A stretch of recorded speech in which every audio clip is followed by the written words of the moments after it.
O Ibope divulgou pesquisa que mostra que a popularidade do presidente Bolsonaro atingiu o índice mais alto desde o início do mandato. De acordo com o estudo, o presidente recebeu 40% de bom ou ótimo. 29% dos brasileiros consideraram regular e 29% acharam ruim ou péssimo. O tema de hoje é: a aprovação de Bolsonaro é consistente ou é por causa do auxílio emergencial?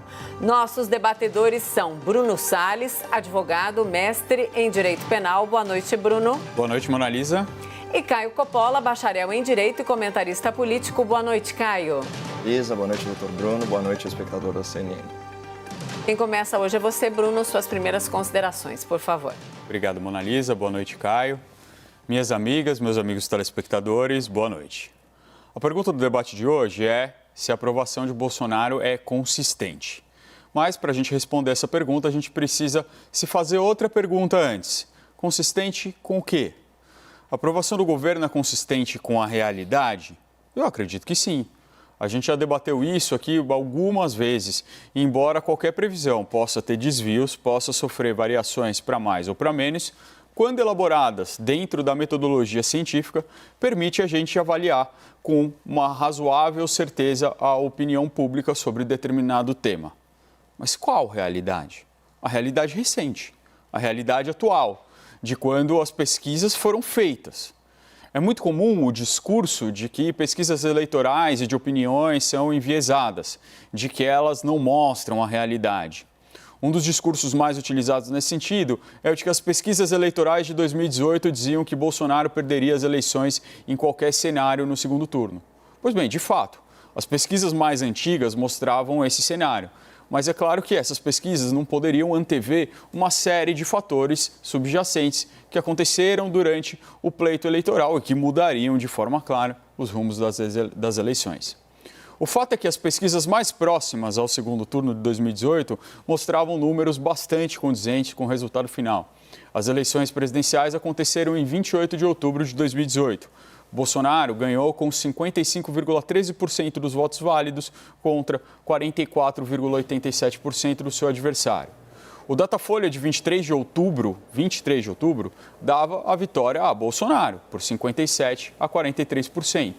O Ibope de 25 de outubro, a última pesquisa feita antes das eleições, cravava 56% para o Bolsonaro contra 44% de Fernando Haddad. O que isso tudo quer dizer? Isso quer dizer, substancialmente, que as pesquisas de intenção de voto e de avaliação de um governo possuem um alcance temporal bastante limitado. Em outras palavras, essas pesquisas conseguem medir o humor da população em relação ao momento da pesquisa, mas elas têm pouca chance de prever o futuro. Eu já usei essa analogia sobre esse tema e eu o faço de novo. Uma previsão do tempo é tanto mais precisa quanto mais próxima do dia da previsão. Uma previsão do tempo para amanhã tem muito mais chance de estar certa do que uma previsão do tempo daqui a uma semana ou daqui a um mês. E isso porque em uma semana muitos fatores podem influenciar o clima.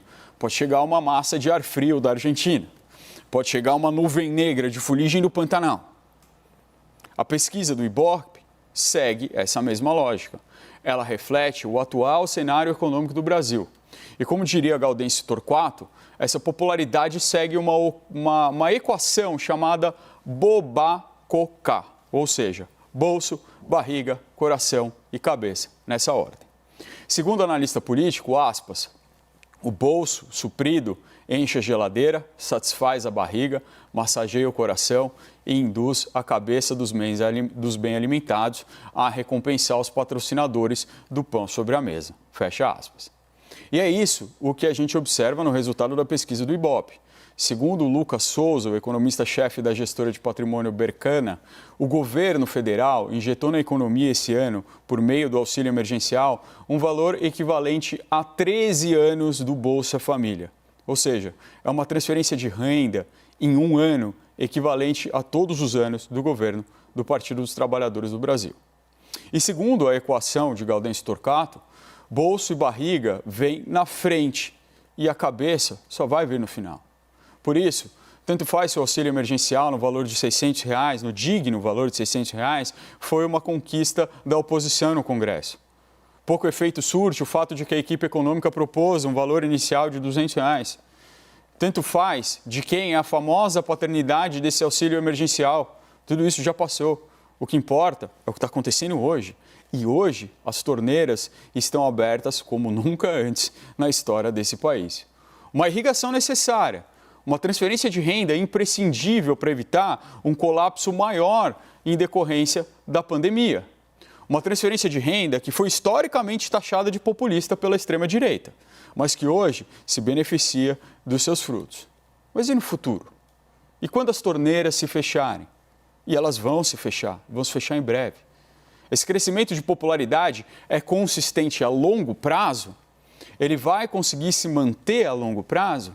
Essa é uma pergunta que não é possível responder com a pesquisa de hoje. Seria como tentar prever hoje se vai chover no dia das votações do segundo turno de 2022. Aquele que acertar se vai chover, ou quem sairá vitorioso naquele dia, o fará por pura sorte, ou por outros motivos que não podem julgar a nossa vã filosofia. E sobre isso, nem adianta debater. Caio, suas primeiras considerações, por favor. É muito interessante discutir quanto que programas assistenciais, como o Bolsa Família e o auxílio emergencial, influenciam na aprovação popular de uma gestão. O cientista político Bruno Garchagen, no subtítulo da sua obra Pare de Acreditar no Governo, ele afirma que os brasileiros não confiam nos políticos, mas amam o Estado.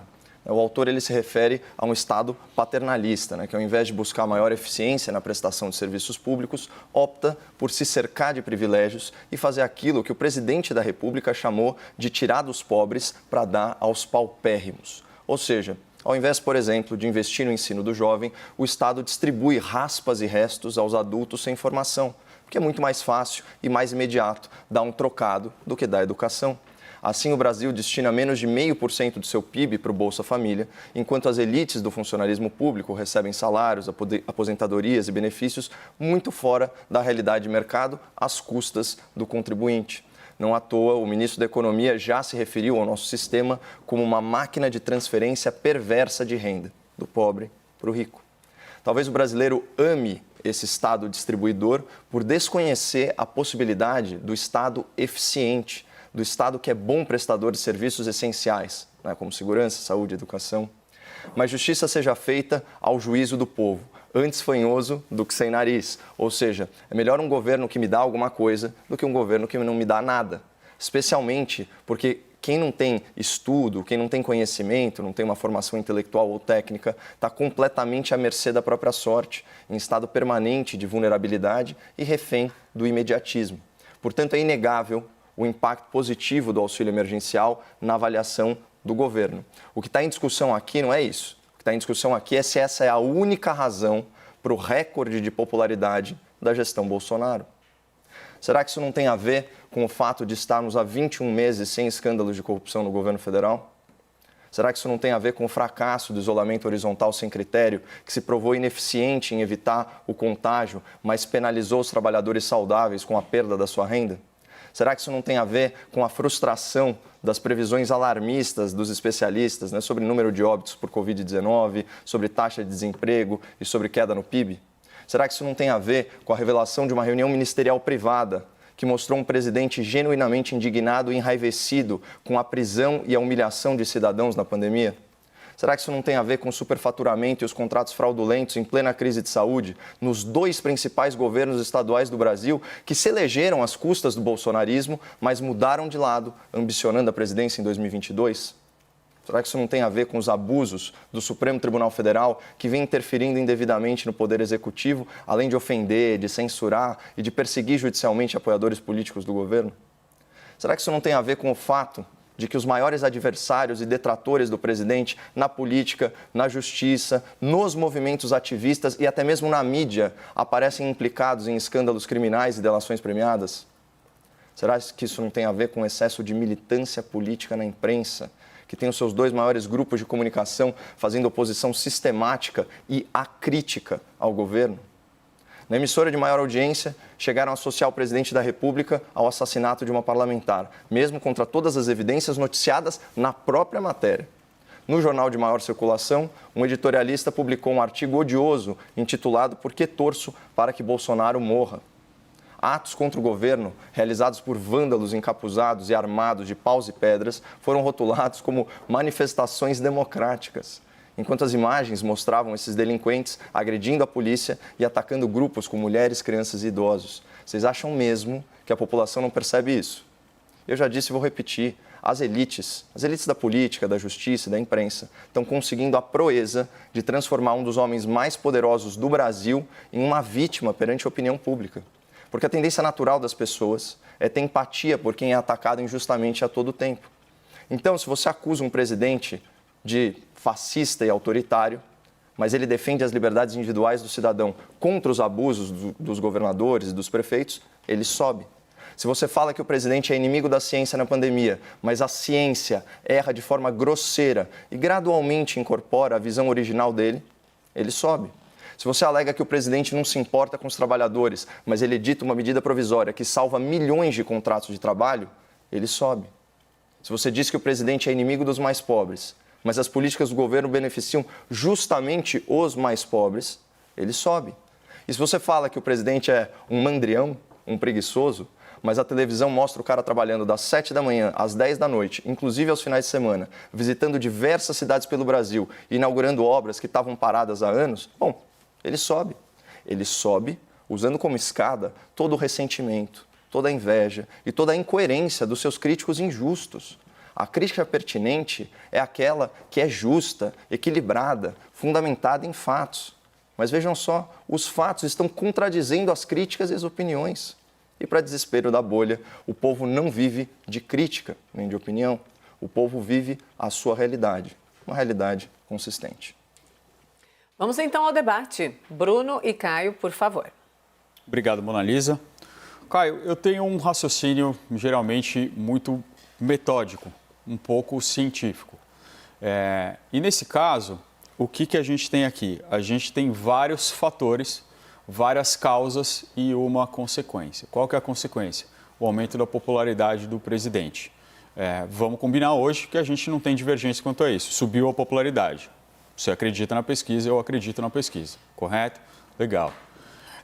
Você trouxe uma tese de que o aumento dessa popularidade, ele não vem aliado somente à renda emergencial, a esse plano de transferência de renda emergencial, certo?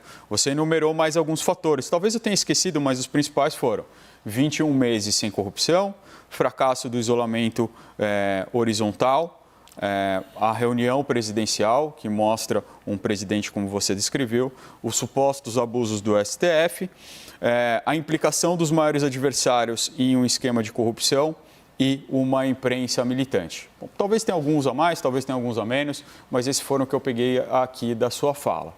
A gente poderia fazer esse teste científico de duas formas. Uma seria eu tentar descreditar todos esses fatores que você trouxe. E eu já digo bem claramente aqui que eu realmente não acredito neles. Uma outra forma da gente testar isso, e aí a gente precisa fazer um combinado. O combinado é que a gente acredite na próxima pesquisa. Na próxima pesquisa, já sem a influência do auxílio emergencial. E aí a gente vai ver como está a popularidade do presidente. Porque se esses fatores eles vão se manter, segundo você, segundo você, vai estar sem escândalos de corrupção, a não ser que você reconheça algum escândalo de corrupção no governo, porque aqueles que eu já enumerei várias vezes aqui você não reconhece, você acha que não são relacionados ao governo, são relacionados aos filhos ou de coisas que não estavam no governo. Aí a gente vai ver se com esses mesmos fatores e retirando o auxílio emergencial, vai se manter essa popularidade. Esse vai ser um teste bastante científico. Uma pessoa com raciocínio tão científico me impressiona, me espanta, na verdade, a falta de raciocínio cronológico. O governo federal ele toma posse em janeiro de 2019, certo? Então, não existe escândalo de corrupção relacionados à gestão federal. e as questões relacionadas ao filho do presidente, eventualmente a primeira-dama e ao próprio presidente da República estão aí sob apuração, investigação, o que quer que seja. E eu vou ser o primeiro a criticar assim que restar provado qualquer ilicitude e qualquer ilegalidade. Mas só em termos de comparação, você pega o governo Dilma Rousseff em um ano, mais 7 ministros afastados por escândalo de corrupção. O governo Temer também teve tantos outros ministros. Aliás, a troca ministerial, geralmente no governo lulopetista, depois no governo MDBista, se dava justamente por envolvimento em escândalos e a gente não verifica isso, pelo menos entre janeiro de 2019 e agora. Então, é simplesmente uma questão cronológica. Sobre os números do Ibope, o que me impressionou, duas coisas. Primeiro, dentro da margem de erro, ele mais ou menos está consistente com os resultados publicados pelo Datafolha. O Datafolha, se não me engano, dava 37% ou 38% de ótimo e bom. Então, dentro da margem de erro, esses 40% do Ibope, eles estão mais ou menos nisso. E da mesma forma, juntando com o pessoal que acha o governo regular, a gente tem entre 2/3 e 70% da população brasileira nesse grupo. Percebam que é o inverso do que a bolha pregava, falando que, olha, nós somos os 70%, o governo está restrito aí a fanáticos que correspondem a menos de 1/3 da população. Então, essa narrativa ela cai por terra. E outra coisa que é importante observar é que quando você sai proporcionalmente, quando você sai de 29%, de 30% para 40%, você tem um aumento de 1/3 da popularidade. Isso no decurso de poucos meses. E eu também acho que é ingênuo, é infantil e, inclusive, intelectualmente desonesto você traçar uma relação de causa e efeito simplesmente relacionada à renda. Chega a ser até uma visão muito preconceituosa, né, sobre o eleitorado, especialmente o eleitorado de baixa renda, como se ele fosse sensível simplesmente a assistências governamentais. E a gente sabe que tem outras coisas implicadas, tanto que governo Temer e governo Dilma, para ficar nos governos anteriores, nenhum deles retirou aí os benefícios do Bolsa Família, mas eles tinham aprovação de apenas um dígito. Então, eu acho que os fatos eles tornam claro que a relação de causa e efeito é infinitamente mais complexa do que simplesmente a questão do auxílio emergencial. Concordo com isso, Caio. E esse, inclusive, foi um discurso da extrema-direita a história inteira, de que o Bolsa Família é o que sustentava o Partido dos Trabalhadores, quando a gente viu que isso não é verdade, que o povo pensa assim, que o povo pensa em várias coisas. Embora o seu argumento inicial tenha um ponto muito claro, a pessoa que está passando fome, ela não consegue pensar a longo prazo. Ela vai pensar na sua próxima refeição. E, infelizmente, o Brasil voltou para o mapa da fome. E, infelizmente, esse auxílio, que parece pequeno, o próprio presidente Bolsonaro disse, parece pequeno para quem recebe, mas, na verdade, para os miseráveis, para as pessoas que não têm condições, que estão nesse estado que você chamou de vulnerabilidade, isso é a diferença entre a vida e a morte. Isso é a diferença entre poder jantar ou não. Isso é a diferença entre poder alimentar o seu filho na hora que você chega em casa. E é uma diferença bastante importante. Sobre esses valores, né, de 70% aqui ou de 30%, aí a gente vai ficar muito sempre na semântica. Quem quer ser a favor do presidente vai falar, olha, não, a gente junta do 40% bom e ótimo com os 30% do regular e tem 70% que não acham ele ruim.